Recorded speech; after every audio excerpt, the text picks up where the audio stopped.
Chapter 1. Live in Day-Tight Compartments. In the spring of 1871, a young man picked up a book and read 21 words that had a profound effect on his future. A medical student at the Montreal General Hospital, he was worried about passing the final examination, worried about what to do, where to go, how to build up a practice, how to make a living.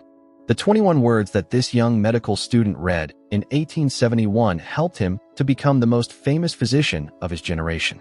He organized the world-famous Johns Hopkins School of Medicine. He became Regent Professor of Medicine at Oxford, the highest honor that can be bestowed upon any medical man in the British Empire. Furthermore, he was knighted by the King of England.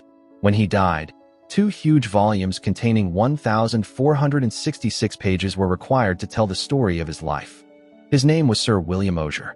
Here are the 21 words that he read in the spring of 1871, 21 words from Thomas Carlyle that helped him lead a life free from worry.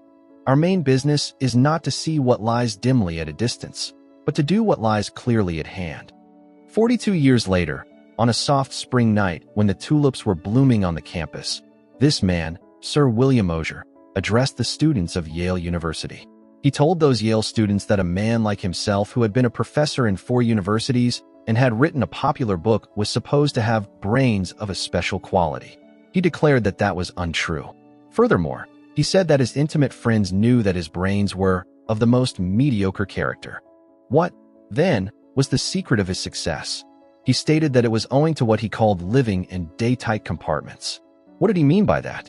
A few months before he spoke at Yale, Sir William Osier had crossed the Atlantic on a great ocean liner where the captain standing on the bridge could press a button and presto, there was a clanging of machinery and various parts of the ship were immediately shut off from one another, shut off into watertight compartments. Now each one of you, Dr. Osier said to those Yale students, is a much more marvelous organization than the great liner and bound on a longer voyage. What I urge is that you so learn to control the machinery as to live with day-tight compartments as the most certain way to ensure safety on the voyage. Get on the bridge and see that at least the great bulkheads are in working order. Touch a button and here, at every level of your life, the iron doors shutting out the past, the dead yesterdays. Touch another and shut off, with a metal curtain, the future, the unborn tomorrows. Then you are safe for today. Shut off the past. Let the dead past bury its dead. Shut out the yesterdays which have lighted fools the way to dusty death. The load of tomorrow, added to that of yesterday, carried today, makes the strongest falter. Shut off the future as tightly as the past. The future is today. There is no tomorrow. The day of man's salvation is now. Waste of energy, mental distress, nervous worries dog the steps of a man who is anxious about the future. Shut close, then the great fore and aft bulkheads, and prepare to cultivate the habit of life of day-tight compartments. Did Dr. Osier mean to say that we should not make any effort to prepare for tomorrow? No, not at all. But he did go on in that address to say that the best possible way to prepare for tomorrow is to concentrate with all your intelligence, all your enthusiasm, on doing today's work superbly today. That is the only possible way you can prepare for the future. Sir William Osier urged the students at Yale to begin the day with Christ's prayer. Give us this day our daily bread. Remember that prayer asks only for today's bread. It doesn't complain about the stale bread we had to eat yesterday. And it doesn't say, oh, God, it has been pretty dry out in the wheat belt lately, and we may have another drought, and then how will I get bread to eat next autumn? Or suppose I lose my job, oh, God, how could I get bread then? No. This prayer teaches us to ask for today's bread only. Today's bread is the only kind of bread you can possibly eat. Years ago, a penniless philosopher was wandering through a stony country where the people had a hard time making a living. One day a crowd gathered about him on a hill, and he gave what is probably the most quoted speech ever delivered anywhere at any time. This speech contains 26 words that have gone ringing down across the centuries. Take therefore no thought for the morrow. For the morrow shall take thought for the things of itself. Sufficient unto the day is the evil thereof. Many men have rejected those words of Jesus. Take no thought for the morrow. They have rejected those words as a counsel of perfection, as a bit of Oriental mysticism. I must take thought for the morrow, they say. I must take out insurance to protect my family. I must lay aside money for my old age. I must plan and prepare to get ahead. Right. Of course, you must. The truth is that those words of Jesus, translated over 300 years ago, don't mean today what they meant during the reign of King James. 300 years ago, the word thought frequently meant anxiety. Modern versions of the Bible quote Jesus more accurately as saying, "Have no anxiety for the tomorrow." By all means, take thought for the tomorrow. Yes, careful thought and planning and preparation. But have no anxiety. During the war, our military leaders planned for the morrow, but they could not afford to have any anxiety. "I have supplied the best men with the best equipment we have," said Admiral Ernest J. King, who directed the United States Navy, "and have given them what seems to be the wisest mission. That is all I can do. If a ship has been sunk," Admiral King went on, "I can't bring it up. If it is going to be sunk, I can't stop it. I can use my time much better working on tomorrow's problem than by fretting about yesterday's. Besides, if I let those things get me, I wouldn't last long." Whether in war or peace, the chief difference between good thinking and bad thinking is this. Good thinking deals with causes and effects and leads to logical, constructive planning. Bad thinking frequently leads to tension and nervous breakdowns. I recently had the privilege of interviewing Arthur Hayes Sulzberger, publisher of one of the most famous newspapers in the world, the New York Times. Mr. Sulzberger told me that when the Second World War flamed across Europe, he was so stunned, so worried about the future, that he found it almost impossible to sleep. He would frequently get out of bed in the middle of the night, take some canvas and tubes of paint, look in the mirror, and try to paint a portrait of himself.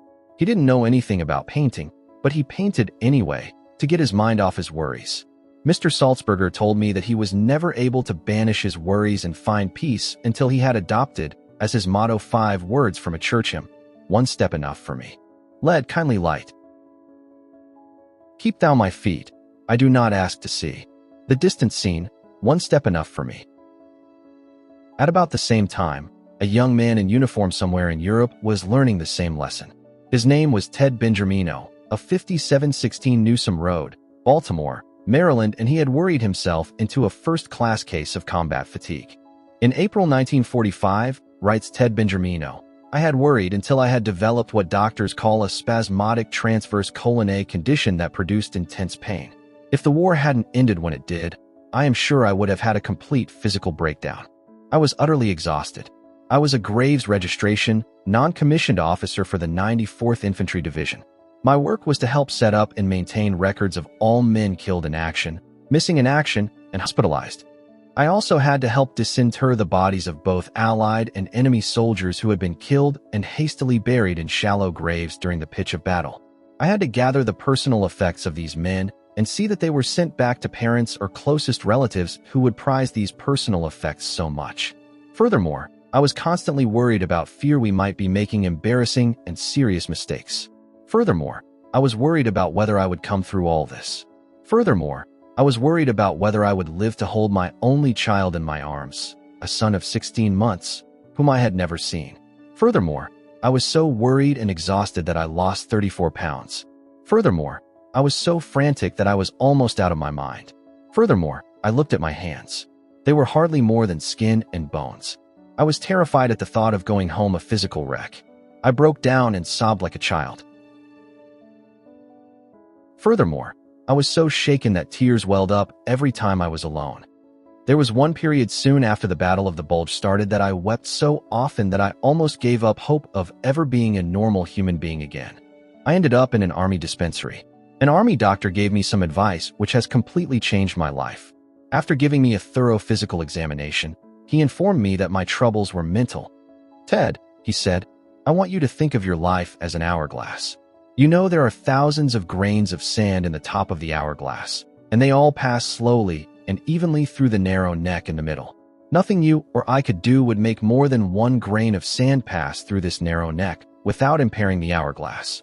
You and I and everyone else are like this hourglass.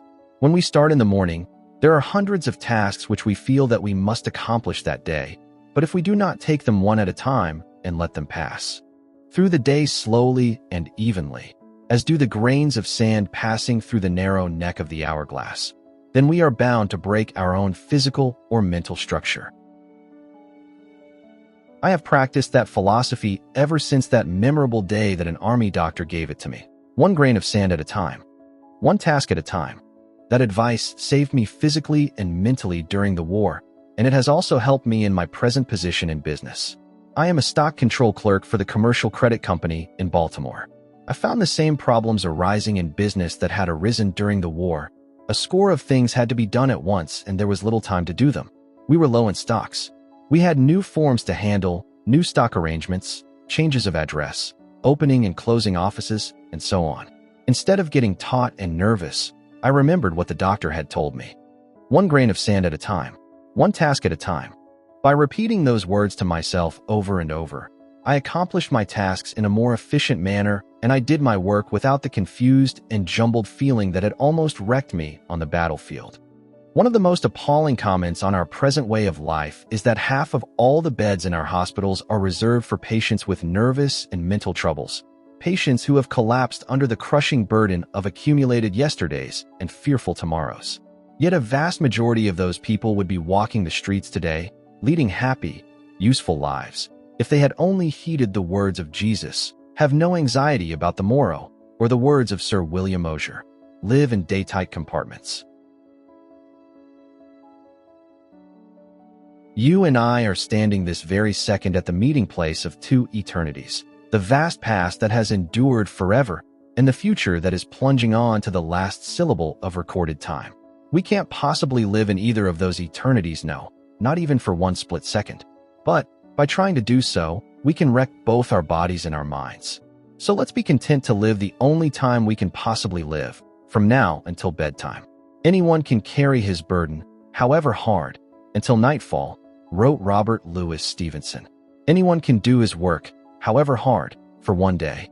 Anyone can live sweetly, patiently, lovingly, purely, till the sun goes down. And this is all that life really means. Yes, that is all that life requires of us. But Mrs. E.K. Shields, 815 Court Street, Saginaw, Michigan, was driven to despair, even to the brink of suicide, before she learned to live just till bedtime. In 1937, I lost my husband, Mrs. Shields said as she told me her story. I was very depressed and almost penniless. I wrote my former employer, Mr. Leon Roach, of the Roach Fowler Company of Kansas City, and got my old job back. I had formerly made my living selling books to rural and town school boards.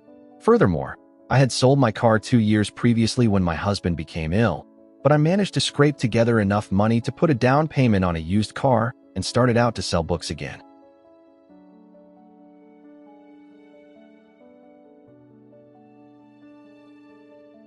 I had thought that getting back on the road would help relieve my depression, but driving alone and eating alone was almost more than I could take. Some of the territory was not very productive, and I found it hard to make those car payments, small as they were. In the spring of 1938, I was working out from Versailles, Missouri. The schools were poor, the roads bad. I was so lonely and discouraged that at one time I even considered suicide. It seemed that success was impossible. I had nothing to live for. I dreaded getting up each morning and facing life. Furthermore, I was afraid of everything. Afraid I could not meet the car payments.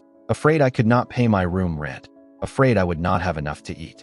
Furthermore, I was afraid my health was failing and I had no money for a doctor. All that kept me from suicide were the thoughts that my sister would be deeply grieved and that I did not have enough money to pay my funeral expenses.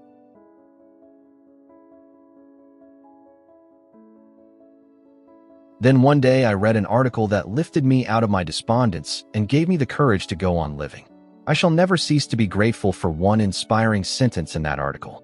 It said, "Every day is a new life to a wise man." I typed that sentence out and pasted it on the windshield of my car, where I saw it every minute I was driving. I found it wasn't so hard to live only one day at a time. Furthermore, I learned to forget the yesterdays and to not think of the tomorrows. Each morning I said to myself, "Today is a new life." I have succeeded in overcoming my fear of loneliness, my fear of want. I am happy and fairly successful now and have a lot of enthusiasm and love for life. I know now that I shall never again be afraid, regardless of what life hands me. Furthermore, I know now that I don't have to fear the future. Furthermore, I know now that I can live one day at a time and that every day is a new life to a wise man. Who do you suppose wrote this verse? Happy the man, and happy he alone. He who can call today his own. He who, secure within, can say, "Tomorrow, Do thy worst, for I have lived today. Those words sound modern, don't they? Yet they were written 30 years before Christ was born by the Roman poet Horace. One of the most tragic things I know about human nature is that all of us tend to put off living. We are all dreaming of some magical rose garden over the horizon instead of enjoying the roses that are blooming outside our windows today. Why are we such fools, such tragic fools? How strange it is, our little procession of life, wrote Stephen Peacock. The child says, "When I am a big boy." But what is that? The big boy says, "When I grow up." And then, grown up, he says, "When I get married." But to be married, what is that after all? The thought changes to "when I'm able to retire." And then, when retirement comes, he looks back over the landscape traversed. A cold wind seems to sweep over it. Somehow he has missed it all, and it is gone. Life, we learn too late, is in the living, in the tissue of every day and hour. The late Edward S. Evans of Detroit almost killed himself with worry before he learned that life is in the living, in the tissue of every day and hour. Brought up in poverty, Edward Evans made his first money by selling newspapers, then worked as a grocer's clerk. Later, with 7 people dependent upon him for bread and butter, he got a job as an assistant librarian. Small as the pay was, he was afraid to quit. 8 years passed before he could summon up the courage to start out on his own. But once he started, he built up an original investment of $55 borrowed dollars into a business of his own that made him $20,000 a year. Then came a killing frost. He endorsed a big note for a friend, and the friend went bankrupt. Quickly on top of that disaster came another. The bank in which he had all his money collapsed. He not only lost every cent he had, but was plunged into debt for $16,000. His nerves couldn't take it. "I couldn't sleep or eat," he told me. "I became strangely ill.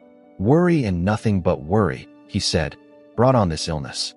"One day as I was walking down the street, I fainted and fell on the sidewalk. I was no longer able to walk. I was put to bed and my body broke out in boils. These boils turned inward until just lying in bed was agony. I grew weaker every day. Finally, my doctor told me that I had only 2 more weeks to live. I was shocked. I drew up my will and then lay back in bed to await my end. No use now to struggle or worry. I gave up, relaxed, and went to sleep. I hadn't slept 2 hours in succession for weeks, but now with my earthly problems drawing to an end, I slept like a baby. My exhausting weariness began to disappear. My appetite returned. I gained weight. A few weeks later, I was able to walk with crutches. 6 weeks later, I was able to go back to work. I had been making $20,000 a year, but I was glad now to get a job for $30 a week. I got a job selling blocks to put behind the wheels of automobiles when they are shipped by freight. Furthermore, I had learned my lesson now. No more worry about me, no more regret about what had happened in the past, no more dread of the future. I concentrated all my time, energy, and enthusiasm into selling those blocks. Edward S. Evans shot up fast now. In a few years, he was president of the company. His company, the Evans Product Company, has been listed on the New York Stock Exchange for years. When Edward S. Evans died in 1945, he was one of the most progressive businessmen in the United States. If you ever fly over Greenland, you may land on Evans Field, a flying field named in his honor. Here is the point of the story. Edward S. Evans would never have had the thrill of achieving these victories in business and in living if he hadn't seen the folly of worrying, if he hadn't learned to live in day-tight compartments. 500 years before Christ was born, the Greek philosopher Heraclitus told his students that everything changes except the law of change. He said, "You cannot step in the same river twice. The river changes every second, and so does the man who stepped in it. Life is a ceaseless change. The only certainty is today." Why mar the beauty of living today by trying to solve the problems of a future that is shrouded in ceaseless change and uncertainty, a future that no one can possibly foretell? The old Romans had a word for it. In fact, they had 2 words for it. Carpe diem, enjoy the day, or seize the day. Yes, seize the day and make the most of it. That is the philosophy of Lowell Thomas. I recently spent a weekend at his farm, and I noticed that he had these words from Psalm 18 framed and hanging on the walls of his broadcasting studio, where he would see them often. "This is the day which the Lord hath made. We will rejoice and be glad in it." John Ruskin had on his desk a simple piece of stone on which was carved one word, today. And while I haven't a piece of stone on my desk, I do have a poem pasted on my mirror where I can see it when I shave every morning. A poem that Sir William Osier always kept on his desk. A poem written by the famous Indian dramatist, Alias. Salutation to the dawn. Look to this day, for it is life, the very life of life. In its brief course lie all the verities and realities of your existence, the bliss of growth, the glory of action, the splendor of achievement.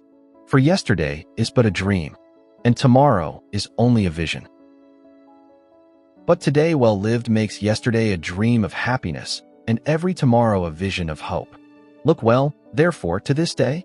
Such is the salutation to the dawn. So, the first thing you should know about worry is this.